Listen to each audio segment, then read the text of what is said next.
Sekali lagi, jom channel kembali menemui anda untuk bersama kami merentasi berita-berita panas sepanjang minggu. Rentasan mingguan minggu ini. Boleh mencuri asal kembalikan sedikit. Ke mana Muhyiddin nak bawa Perikatan Nasional? Perikatan Nasional semakin mirip Barisan Nasional. Parti di Sarawak jadilah kingmaker yang bijak.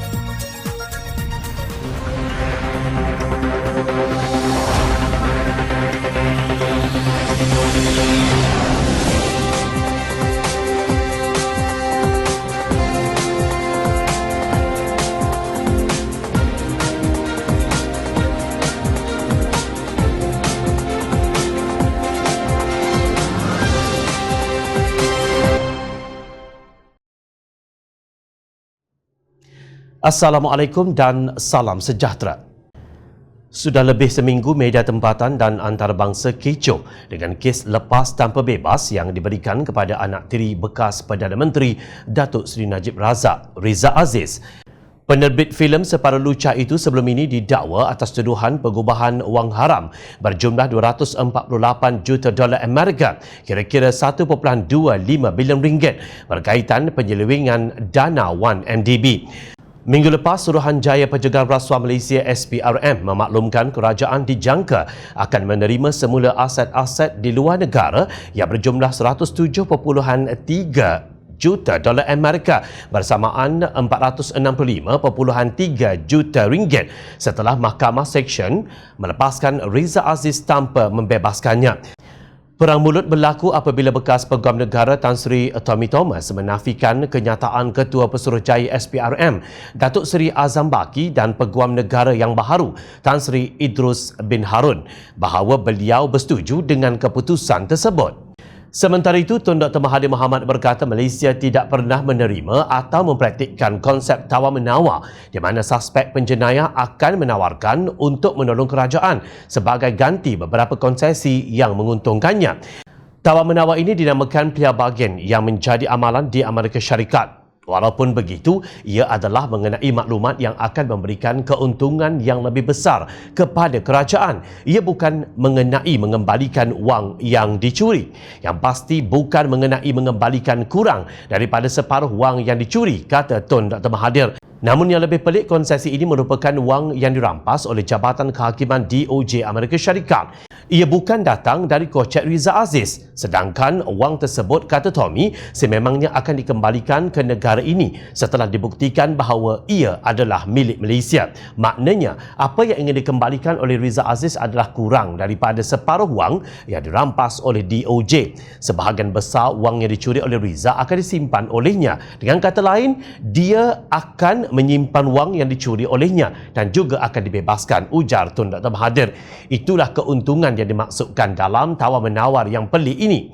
Semua orang yang terlibat dalam membuat keputusan ini memprotes bahawa mereka tidak membuat keputusan. Jelas sekali mereka tahu bahawa keputusan itu salah. Orang ramai berasa jijik dan marah. Adakah ini jenis keadilan yang diamalkan di Malaysia? Soal negarawan itu. Tun Dr. Mahathir menyindir bahawa kita sebenarnya mempunyai kerajaan yang disokong oleh orang-orang yang mempunyai latar belakang jenayah. Kita tidak dapat yakin bahawa keadilan akan ditegakkan di negara ini kerana kekuatan dan pengaruh penjenayah ini. Sudah kita lihat Parlimen dibungkam, demokrasi sudah mati. Tetapi tidak mengapa, wakil yang ada pilih menyokong perwakilan yang membungkam suara rakyat ini, sindir Tun Dr. Mahathir. Beliau melihat seluruh dunia mentertawakan Malaysia. Dunia melabelkan Malaysia sebagai kleptokrasi ketika Najib menjadi Perdana Menteri. Namun, kata Tun Dr. Mahathir, sekarang kleptokrat kembali kerana Presiden Parti yang berjanji untuk menggulingkan Najib telah membawanya kembali. Beliau dipercayai merujuk kepada Tan Sri Muhyiddin Yassin dan setelah kleptokrat kembali, praktik yang belum pernah didengar di Malaysia telah digunakan dan kemungkinan akan menawarkan untuk menarik balik tuduhan terhadap pencuri lain sekiranya mereka akan mengembalikan sebahagian wang yang mereka curi. Najib berkempen dengan slogan "Mengapa malu bos anda menjadi pencuri?" dan orang-orang Malaysia yang sekarang membawanya kembali benar-benar tidak malu. membawa balik pencuri untuk menjadi pemerintah, ujar Tun Dr. Mahathir sinis.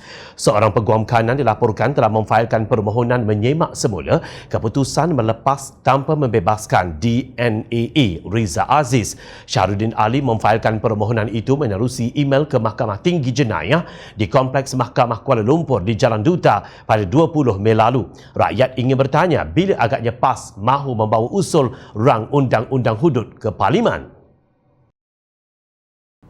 Minggu ini kumpulan Bersatu Tan Sri Muhyiddin Yassin bersorak riang kerana memorandum persefahaman MOU Perikatan Nasional telah dirangka.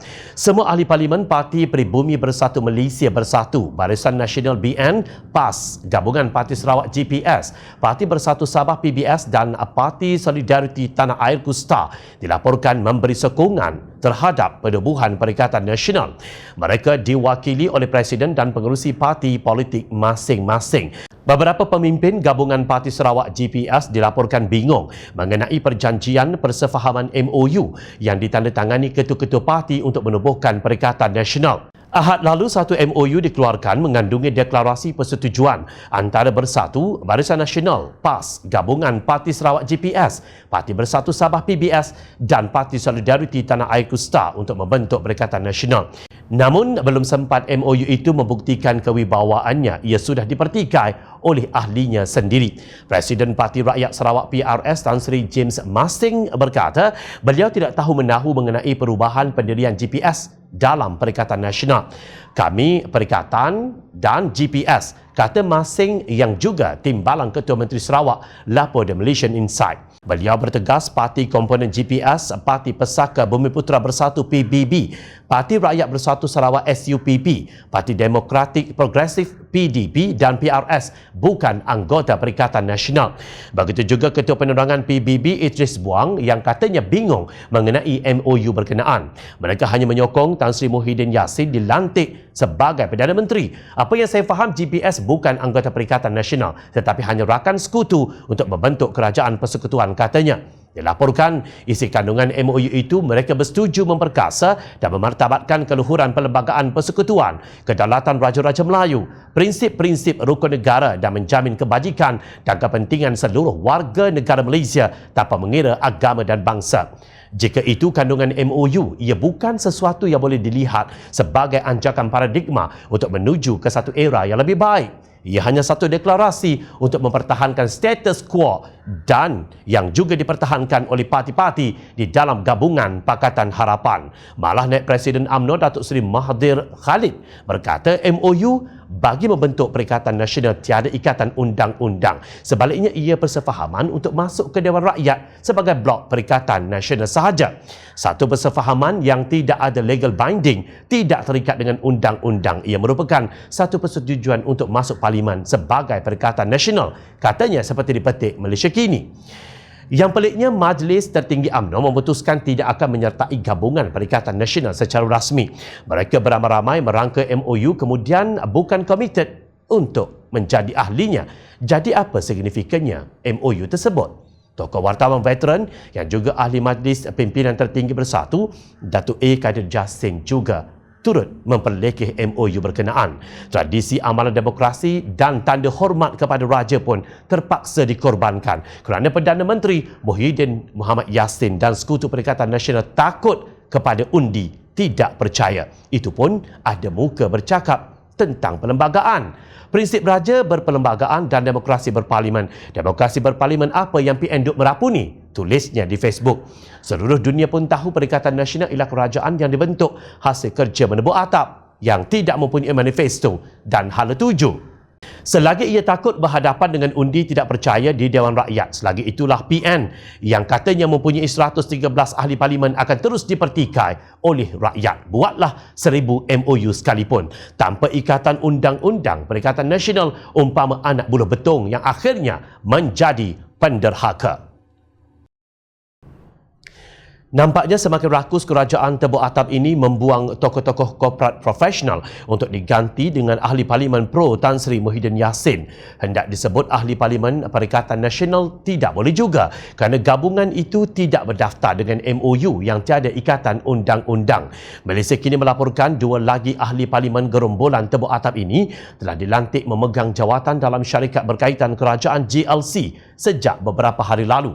Ahli Parlimen Bersatu Tasik Gelugur, Datuk Syahbudin Yahya dilantik sebagai pengerusi Lembaga Penyatuan dan Pemulihan Tanah Persekutuan Fekra Berhad, syarikat milik Kementerian Keuangan yang menguruskan program peladangan dan pengurusan ladang. Pengerusi sebelumnya ialah tokoh korporat Datuk Muhammad Nagib Ahmad Abdul Wahab yang juga Ketua Pegawai Eksekutif Persatuan Minyak Sawit Malaysia MPOA. Apakah kelebihan Syahbudin berbanding Muhammad Nagib? Bagaimana agaknya Syahbudin, bekas Hakim Mahkamah Syariah, hendak menguruskan Fekra? Ahli Parlimen PBB Igan Ahmad Joni Zawawi pula dilantik sebagai pengerusi bukan eksekutif Indah Water Consortium IWK, menggantikan tokoh korporat Amiruddin Abdul Aziz. Syarikat ini juga dimiliki oleh Kementerian Keuangan dan ditugaskan untuk mengurus air buangan. Ahmad Joni merupakan pemegang sarjana muda Universiti Kebangsaan Malaysia dengan berkhususan dalam sains politik. Amiruddin pula ialah Senior Vice President Pelaburan Malaysia Venture Capital Management Berhad selain menjadi ahli lembaga pengarah beberapa syarikat. Terdahulu bekas Ketua Pengarang Kumpulan NSTP Dato' A. Kadir Jassin mempertikaikan pelantikan Tan Sri Abdul Wahid Omar sebagai pengerusi bukan eksekutif Bursa Malaysia Berhad. Kadir dalam tulisannya di blognya The Scribe berkata, Abdul Wahid berjasa dengan bekas Perdana Menteri Datuk Seri Najib. Maaf cakaplah kalau saya katakan bahawa kerana jasa kepada Muhammad Najib itulah maka Abdul Wahid mungkin tidak layak diberi tugas dan kepercayaan untuk mengepalai Bursa Malaysia, tegas ahli Majlis Pimpinan Bersatu itu. Menurut beliau, Abdul Wahid adalah antara ahli panel pelaburan kumpulan wang persaraan KWAP yang meluluskan pinjaman 4 bilion ringgit kepada SRC International Sendirian Berhad. Sampai hari ini pun kita tidak tahu apa perniagaan SRC International dan kegunaan duit 4 bilion ringgit itu selain dakwaan kononnya sebanyak 60 juta dolar Amerika bersamaan 258 juta ringgit telah dilaporkan bagi membuka lombong arang batu di Mongolia, negeri Altantuya. Apa yang kita tahu adalah sebanyak 42 juta ringgit masuk ke dalam akaun peribadi Muhammad Najib dan kira-kira 3.6 bilion ringgit dihantar ke seberang laut melalui beberapa buah anak syarikat luar pantai dan didepositkan ke dalam bank-bank persendirian seperti BSI Bank Switzerland dan Julius Baer & Co Hong Kong. Duit inilah yang sebahagiannya dipercayai masuk ke dalam akaun Jolo dan sekutu-sekutunya, termasuklah anak tiri Najib Riza Shahriz Abdul Aziz, kata Kadir. Kadir mempersoalkan sama ada Kerajaan Perikatan Nasional tidak tahu semua ini atau ia tahu tetapi tidak peduli kerana ia mempunyai kuasa untuk menyingkir dan melantik. Kalau inilah sikap dan amalan pemimpin politik Malaysia, hanya eksekutif dan ahli profesional kelas ayam sahaja yang bersedia dilantik ke jawatan kerajaan dan syarikat berkaitan kerajaan GLC, sindir Kadir. Menurut laporan, pelantikan mutakhir ini menunjukkan 82.3% daripada 113 anggota Parlimen Perikatan Nasional telah dilantik memegang jawatan dalam Kabinet Timbalan Menteri GLC atau dilantik sebagai diplomat khas. Rakyat amat kecewa kerana Perikatan Nasional meneruskan budaya UMNO Barisan Nasional yang mencengkam GLC menerusi kuasa politik. Inikah cara mereka menyelamatkan Malaysia? Sebelum pilihan raya umum ke-14, PAS berteriak bahawa mereka lah kingmaker. Mereka bakal menjadi penentu siapa yang akan membentuk kerajaan. Kini mereka sangka matlamat menjadi kingmaker itu tercapai kerana sudah bersama dengan Bersatu, UMNO, Barisan Nasional, GPS dan beberapa parti kecil di Sabah. Adakah PAS kingmaker? Tidak. PAS memang sekutu UMNO sejak pilihan raya umum ke-14 demi mengalahkan Pakatan Harapan kerana bencinya kepada DAP. Ini pernah disebut oleh Presiden PAS Datuk Seri Hadi Awang supaya mengundi UMNO jika tidak mahu PAS. Justru siapa sebenarnya kingmaker? Mereka adalah parti-parti kecil di Sabah dan Sarawak. Jika tuntutan mereka tidak dipenuhi, bila-bila masa Perikatan Nasional akan tumbang. Terkini pemimpin parti yang bergabung dengan GPS kecoh kerana tiba-tiba mereka dikatakan menandatangani memorandum persefahaman membentuk Perikatan Nasional. Ahli Parlimen Bebas Selangor Barubian pula menyarankan agar parti-parti yang menganggotai Pakatan Gabungan Parti Sarawak atau GPS keluar dari gabungan itu. Ini kerana menurut Baru, Parti Pesaka Bumiputera Bersatu PBB yang diterajui Ketua Menteri Sarawak Datuk Patinggi Abang Johari Openg mendominasi gabungan berkenaan. Baru berkata ia jelas menunjukkan bahawa menteri dan timbalan Menteri Kerajaan Persekutuan dari GPS semuanya merupakan ahli PBB kecuali seorang timbalan menteri. Beliau mengkritik pendekatan yang digunakan oleh GPS itu dalam menyokong Tan Sri Muhyiddin Yassin sebagai Perdana Menteri. GPS tidak boleh berkongsi katil dengan UMNO dan PAS dan tetap menegaskan mereka belum berkahwin. Maknanya, mereka berselingkuh dan berpotensi berlaku curang. Ini adalah senario yang sangat terang dan jelas bagi orang Sarawak fahami bahawa ketika anda menyokong Muhyiddin Yassin sebagai Perdana Menteri dan sekarang duduk bersamanya dalam kabinet yang sama yang membentuk Kerajaan Pintu Belakang Perikatan Nasional, jelas anda salah satu dan bersatu sebagai Kerajaan Perikatan Nasional. Kata Baru, rakyat Sarawak lebih sedar dari sebelumnya dan dapat melihat dengan jelas ketika ahli politik didorong oleh ketamakan dan kekuatan politik. Prinsip-prinsip adalah kesulitan semata-mata yang mudah dilupakan apabila sesuai dengan mereka. Sudah tiba masanya bagi rakyat Sarawak untuk merenung dan mempertimbangkan dengan serius apakah kita bersedia mempercayai masa depan kita kepada GPS jika kita tidak mahu menghadapi kekacauan dan kebingungan terhadap masa depan kita dan masa depan Sarawak, kata bekas pemimpin keadilan itu. Ternyata beliau tidak menyenangi permainan politik GPS dan mahu ia ditamatkan segera. Sudah tiba masanya pihak komponen GPS yang lebih lemah menilai semula secara serius jika mereka ingin meneruskan pakatan yang tidak setara dengan PBB serta konsep perkongsian satu lebih setara dengan yang lain diamalkannya, tegasnya. Kita tidak mahu mempertikaikan kewarasan, kebijaksanaan, waima kelicikan pemikiran pemimpin Perikatan Nasional. Namun jika kalian dari kalangan yang menjaga integriti dan tidak mahu kepimpinan kalian dipersoalkan, mungkin elok bercakap dengan Barubian. Parti politik di Sarawak adalah kingmaker. Mengapa mempersia-siakan dengan menyokong gerombolan tebuk atap? Rakyat memerhati. Sekian rentasan berita minggu ini. Teruskan layari kami di Jom Channel untuk mendapatkan berita politik tanah air. Saya Zawazi Yusof. Terima kasih untuk perhatian anda. Assalamualaikum. Salam sejahtera.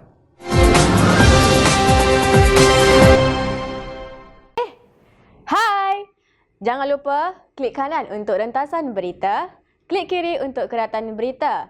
Dan jangan lupa untuk subscribe kami, tahu?